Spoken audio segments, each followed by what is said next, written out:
Hey guys, and welcome to the Working Money Channel. The Wrath of Kahneman posting this a fascinating report by Capra in Asia, the dynamic nature of cross-border payments in Asia. Now this was from December 2022, so a little older, but again, just looking on how cross-border payments are changing, and they focus on the market of Asia here, impacting the region's financial institutions, and this was in collaboration with Ripple partner Finastra. Take a look at this down here, just a little screen grab from the article. He notes that in Thailand, a bank built its whole mobile payment app experience with RippleNet as the engine supporting that flow. The bank built a new channel from scratch. That app only allows you to do a cross-border transaction using that channel, not SWIFT, and they are very successful in capturing market share. Guys, this was only from a short while ago, less than a year, so we're actually seeing this in practice again with Ripple partner Finastra. The report interviews Ripple's Ganalski, and he notes that the Thai bank built on RippleNet didn't want to cannibalize correspondent banking and business, and big global banks have no incentive to jump rails. So, working slowly to kind of permeate the business, slowly but surely. I think eventually, though, the technology will speak for itself. More banks will jump on board, of course. The smaller banks are more likely to jump on board with this cutting-edge technology than the legacy banking system. They already have the rails in place. They've already invested lots of money, and that is going to change. The framework is going to change. The infrastructure is going to change. The landscape is going to change. So we're seeing this more and more, guys. And, just on the heels of that, the BRICS nations are also changing the game tremendously. Just the other day, I talked a little bit about the new members that have been announced: Argentina, Egypt, Ethiopia, Iran, Saudi Arabia, and the UAE. There was some more context added to this tweet eventually saying that these were countries that were invited to the organization, but they have not actually yet agreed.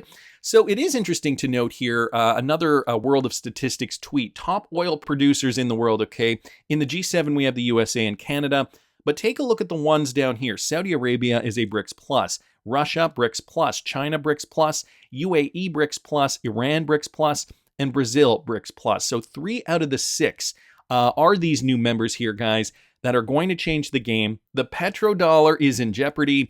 And so what else does this mean? Well, we've got this also from Matthew Lany. BRICS is now the leverage it needs to adopt a new monetary system. And so we've talked a little bit about this over the last week or so. That BRICS summit just wrapped up yesterday.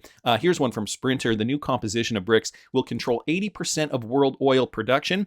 With the addition of Saudi Arabia and the United Arab Emirates and Iran to the BRICS, the union will be able to control the lion's share of the world's oil production. So just think about that, guys. 80% now is going to be in the hands of BRICS. The same goes for the sharp GDP growth of the new BRICS countries. It will amount to 30% of the world's GDP and exceed $30 trillion. And so with its expansion, the GDP of BRICS is now 36% of global GDP and 47% of the world's population. The new BRICS nations are displayed on the map below. So just another infographic here, just showing you guys how much of the country, or how much of the world this is going to cover. So what is this going to mean for payments? Decentralized, multi-currency, digital, international payment system, guys? It's interesting. Ripple in Wales also noticed something. He says here, Lael Brainard is the one to watch, Director of National Economic Council.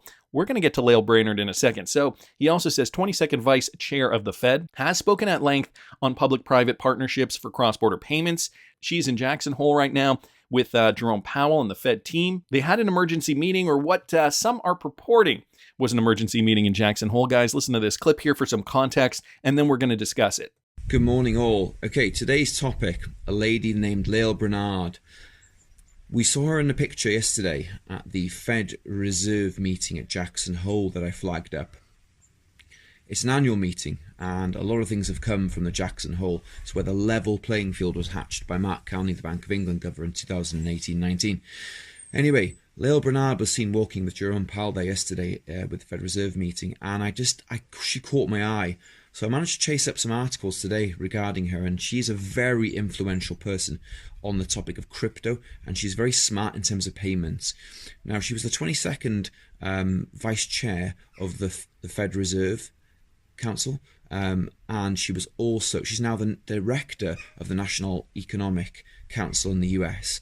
Now, we've got her on video talking about the public-private partnerships that are going to occur as to do with cross-border payments. Ripple was mentioned. She declined to kind of go into it, but she is hot on this topic of cross-border remittance and the change in the structure around payments. Really keep your eyes on her at the minute in the Federal Reserve meeting. She is the one to watch. She's been talking recently about crypto asset regulation, and she's right in the thick of it. She's in the positions that will, cajole these regulations through and fast. And she knows about all these companies that we are in the fourth talking about, Ripple, Stellar, and all the rest of them. That was really, really interesting to spot yesterday. So jump on this, keep your eyes on it, all focus on her right now. All right, have a good day. Be blessed. All right, so he's talking a little bit about Lael Brainard, however you want to pronounce that, giving her credentials. And he was talking about this photo here, guys. We're going to get back to this in a second.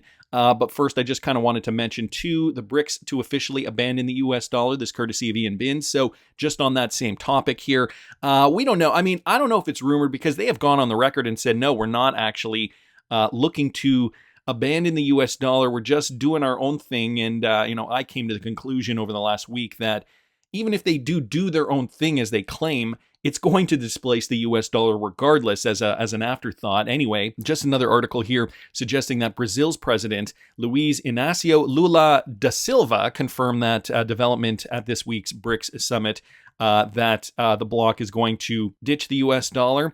So I don't know, again, not confirmed. However, other news outlets, this one coming from Watcher.guru, I don't know, though. There is nothing yet confirmed. Let's get back to the Lael Brainard thing, though. It all goes hand in hand, guys. Okay, Ripple in Wales was talking about this photo here. Lael Brainard talking with Jerome Powell at the Jackson Hole meeting.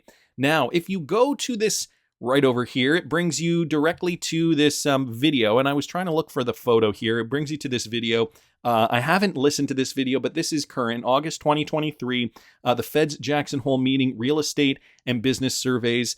So it looks as though we are on the right track here. Nevertheless, when I looked into this further, I found this photo again, and it looks as though it was from a Jackson Hole meeting from last year, so August 2022. So, I mean, that's not to say that Lael Brainard and all these other heavy hitters, Mark Carney, were not there this year, but I just wanted to kind of clarify this is not a photo from this year.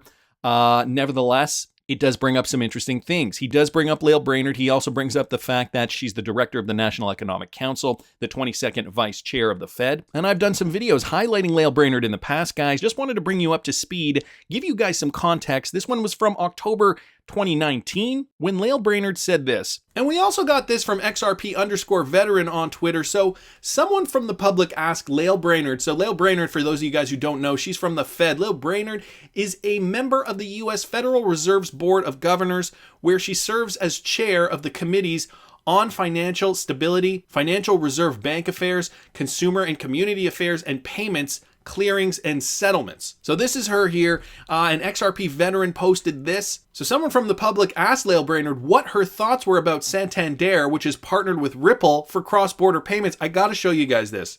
You mentioned the speed of cross-border payments and the opaqueness of that process, and I guess it's also error-prone to some extent with SWIFT. Santander seems to be trying to approach it with a partnership with Ripple. Just curious what your thoughts are on that. So I do think that of the use cases out there, cross-border is one of the most compelling. We know that intermediation chains cross-border are long and quite opaque, and they're slow, and they can be quite costly. So my sense is that technology with appropriate safeguards could make a material impact and likely will. And it may well be through a partnership model. I don't want to pronounce on any particular approach, but there are a variety of partnerships out there that are trying to innovate and to reduce frictions and increase transparency for those cross-border transactions. In my sense, I'm fairly optimistic that there are some good solutions out there that don't necessitate a global stablecoin. So she's trying to thwart the idea that, we need a global stablecoin in order for this to occur. What this guy asks is what her thoughts were about Ripple and Santander. Clearly, she knows about the partnership, and she's just kind of dancing around the question. Okay, gonna stop it there. Notice Lael Brainard, at that time, 2019, not really addressing Ripple and XRP. Again, it was a very, very different time, and it didn't have to do with any kind of governmental partnership. It did have to do with Santander.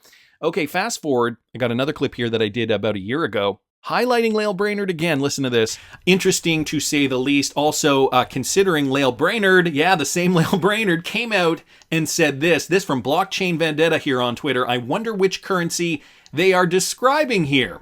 Listen to this. Yeah, the currency that is backed by the full faith and credit of the U.S. government naturally provides interoperability between different platforms. And so in that kind of a world, you'd still have a digital asset that would have the backing of the U.S. government and therefore would naturally be that kind of neutral settlement asset layer. And different stablecoins could then, have different attributes and be part of different ecosystems. So Lael Brainard here saying that there is going to be an intermediary digital asset that is going to be able to transact several different stablecoins, and it's going to be interoperable. Things that make you go, wondering what cryptocurrency she's talking about there. Again, guys, this is from May of 2022, so we're getting closer to regulatory clarity. We got to think of the timeline here, right? The other thing I wanted to point out from this Jackson Hole meeting from last year was Mark Carney. He was there too. Now, if you guys don't know, Mark Carney was the former governor for the Bank of Canada and the former governor for the Bank of England. He's had 2 top spots at 2 central banks that are confirmed partners of Ripple and XRP, and he slipped up in this interview. You guys remember this one from 2 years ago, June 2021? Listen to this. I also wanted to bring up this clip, guys, from Real XRP Boy here on Twitter. It was taken from a video that Darren Moore did on YouTube. Now, I will link the Darren Moore video in the description of this video. If you guys haven't seen this, I definitely suggest you do. Darren Moore, one of the great thinkers, one of the great researchers in the XRP community. So take a look at his video. It is 13 minutes long. Just wanted to play you guys this quick 12-second clip, though. Listen to this. Wholesale finance opportunities. And so you see a lot of activity around that.